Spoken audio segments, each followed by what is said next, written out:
Hey everybody, welcome back to the Daily Boyos. I'm Brandon. And I'm Zeke. And today's episode, we're going to talk about a lot of the errors in Phase 4 and what to look forward to in Phase 5 and how to fix those errors. So we'll be discussing kind of the storylines, the characters, the animation, all the production aspects that were problematic in Phase 4, and how Phases 5 and 6 can improve upon that. We all know that Phase 4 was a very divisive transition in the MCU slate, so we definitely need to look back at all the details of what went wrong in Phase 4 and really dissect them and really talk about what we need to see changed in order to really see a successful MCU again. First thing we'll be talking about is that we believe Phases 5 and 6 need to introduce less new characters for the storyline that they're building towards. So Phase 4 introduced numerous new characters in projects that were completely devoted to them and to their stories. The main examples of this being Shang-Chi, The Eternals, Ms. Marvel, Moon Knight, She-Hulk, and Werewolf By Night. And in those projects, a lot of them were really good and did a great job of introducing us to the new characters that will be the future of the MCU. And it's necessary to introduce new characters. But the problem can become that it starts to feel overwhelming because of the quantity of information the audience has to remember, and it begins to detract from the established characters whose stories we want to see continue, such as the Falcon, or Hulk, or Spider-Man, and Doctor Strange, and various other kind of, characters who are considered the main characters of the MCU at this point. So what Phase 5 and 6 need to do is basically kind of trim down on the amount of new characters that are being introduced.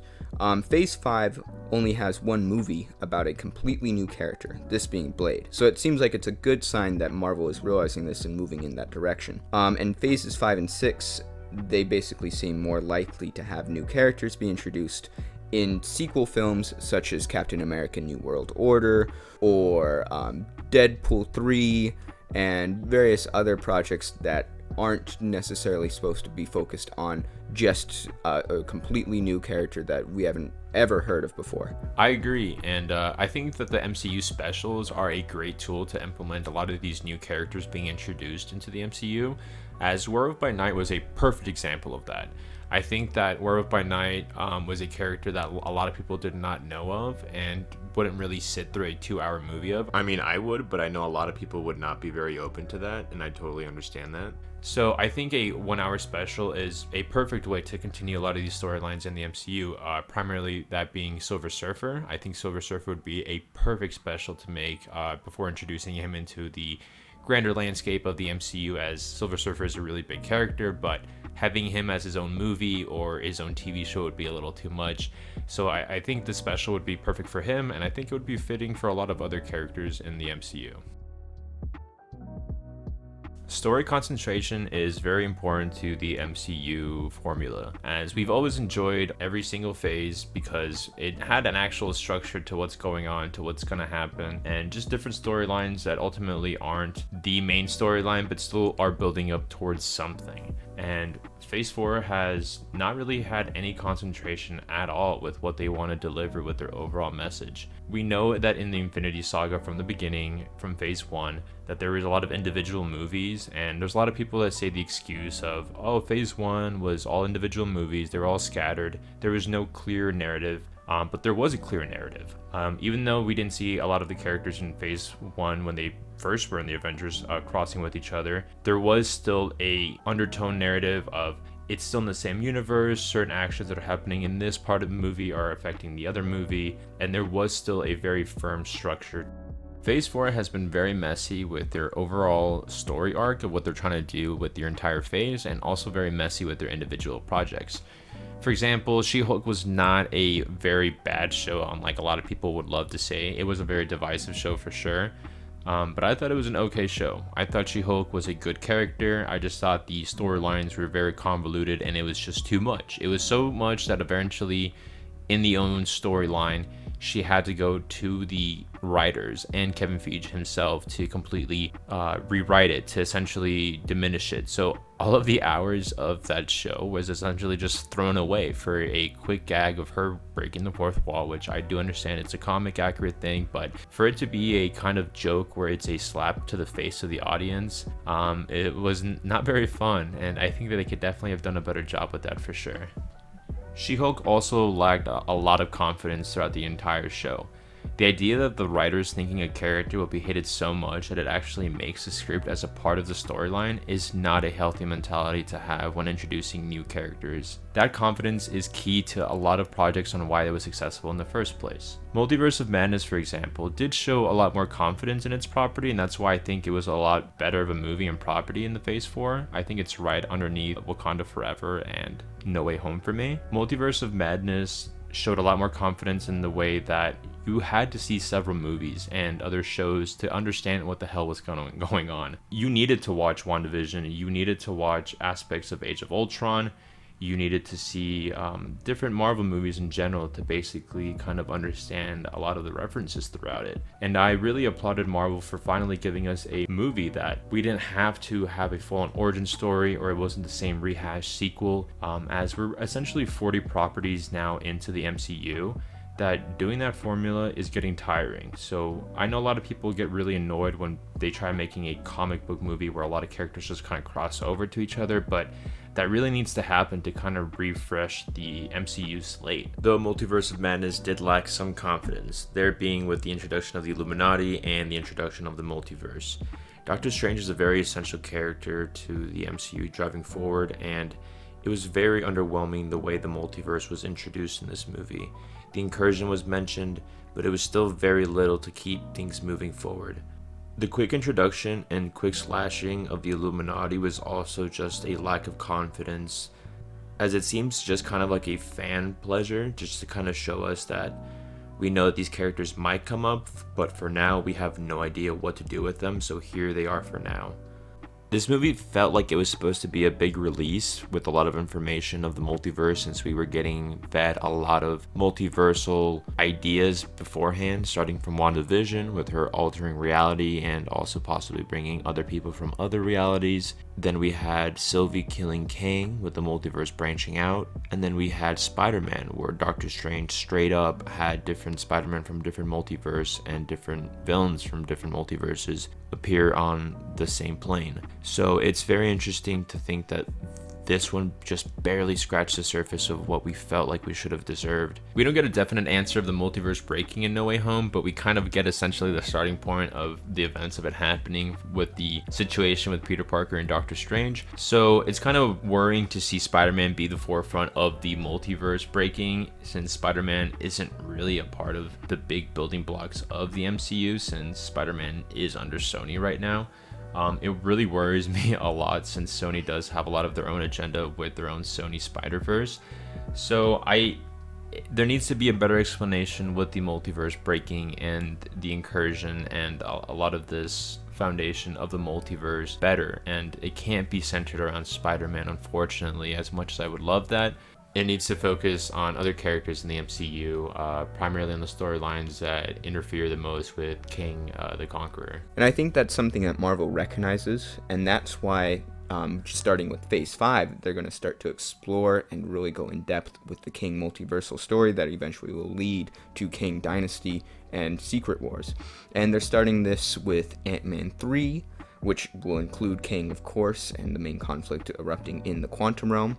And then be presented through Loki Season 2, possibly through the Marvels, and possibly through Deadpool 3 even. So I think there's a lot of realization that the multiverse storyline needs to be the focal point of Phases 5 and 6 moving forward, and that's the direction Disney is going to take. One of the most important improvements that Marvel should make for Phases 5 and 6 is adopting a more serious tone. In reality, it's re-adopting it too, because previously in phases, in the first 3 phases of Marvel, there was a good idea that in order to establish a seriousness to the overall storyline, they needed to adapt the serious tone that allowed characters to really suffer and have that kind of shine through as moments where we remember and recognize that this is a powerful story that's meant to move us emotionally and be memorable. The tone of Phase 4 was incredibly diverse, but overall, it was pretty lighthearted and comedic, which is right for some situations, but can be misused and cause audiences to take the story and characters very comedically and not seriously. The prime examples of this being, of course, Thor Love and Thunder and Black Widow, amongst other projects. There were still some good moments of seriousness throughout Phase 4, including No Way Home, Wakanda Forever, and Moon Knight. But again, overall, it really didn't get into this idea that the plot and the characters themselves should be taken seriously overall.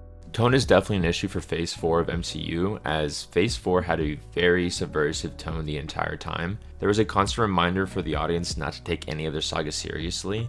It was also a reminder for the audience not to really dig deep into any of this stuff that they're kind of presenting us. For example, WandaVision, where they had Evan Peters and basically lured us to believe that it was Quicksilver from the X-Men universe, but it quickly became a gotcha joke at the very end. And then once again with the She-Hulk fourth wall breaking, where it was basically a lecture towards the audience of what to expect, what not to expect, and that this is her story, when in reality we could have just seen her story from the get-go without being lectured. And that's something that Phase 5 seems to be determined to deal with more properly, in which it's actually going to be very circulated around much deeper themes, such as the father-daughter relationship that's being covered in Ant-Man and the Wasp: Quantumania, the political instability that is present throughout, that will be present throughout New World Order, and various other films having to do with the political landscape of the MCU, and then even, kind of more philosophical topics such as confronting your maker in Guardians of the Galaxy 3. So with these serious themes, it becomes very possible for Phases 5 and 6 to adopt a much more serious tone, which will hopefully get the audiences to take the story a lot more seriously and prepare them for this major kind of event and possible devastation and ultimate reward of Kang Dynasty and Secret Wars. Cinematography is not really a topic that's discussed heavily when it comes to Marvel, but I can heavily argue that Phases 1 through 3 have some peak cinematography. It's not Martin Scorsese, it's not Tarantino, and it isn't Stanley Kubrick, but it definitely captures a lot of what the heart and soul is when it comes to these Marvel comics that get incorporated into live action movies. We all know how notorious Phase 4 is for its bad CGI and bad cinematography in general. There's not that many shots that can even remotely be memorable in any way of aspect compared to what it was in Phase 1 through 3.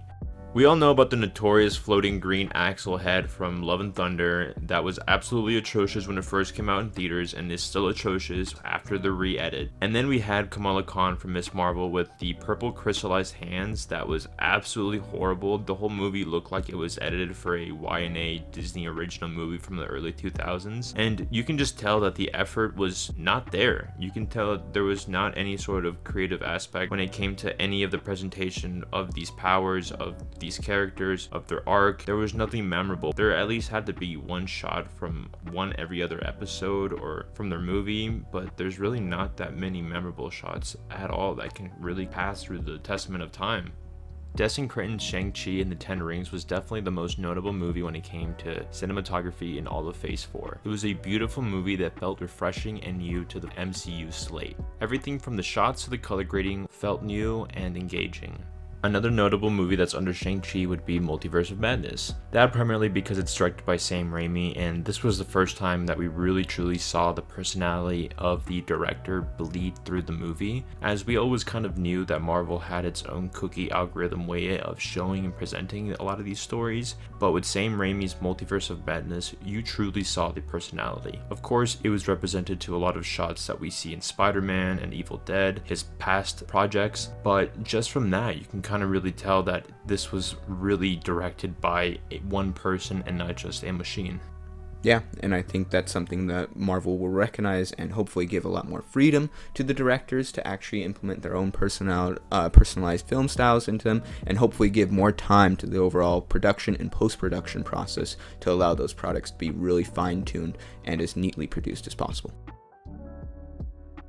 There's a lot of movies and shows from Phase 4 that I thoroughly enjoyed, like Loki, WandaVision, Winter Soldier and Falcon, Spider-Man No Way Home, Doctor Strange Multiverse of Madness, and many parts from a lot of other properties throughout Phase 4. But I can definitely say that there's a lot more cons and pros throughout this phase. I do understand that it's very hard to recreate the magic that was built in the Infinity Saga, especially in the first phase, since the first phase is the foundation of it all. But the steps that the MCU are taking right now in Phase 4 is definitely not the route that they need to be taking if they expect us to be grounded and as interested in the saga as much as we were in the Infinity Saga. And so if Marvel does concentrate on fixing and improving their concentration on the main multiversal storyline, utilizing less new characters and focusing on the well-established characters, adopting or rather readopting a more serious tone, and finally improving and allowing much more work to be done on the cinematography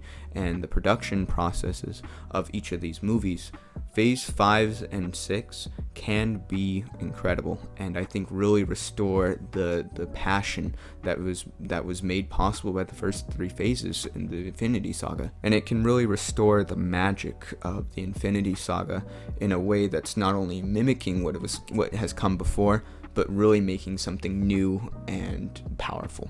Well, that concludes our analysis of Phase 4 and what to improve on going into the future of the MCU. It would be great if you can subscribe, if you can comment down below on what your best ideas on how to fix Phase 4 and how to move forward into Phase 5 and Phase 6, and anything else. Go ahead and just say hi. I'm Brandon. And I'm Zeke.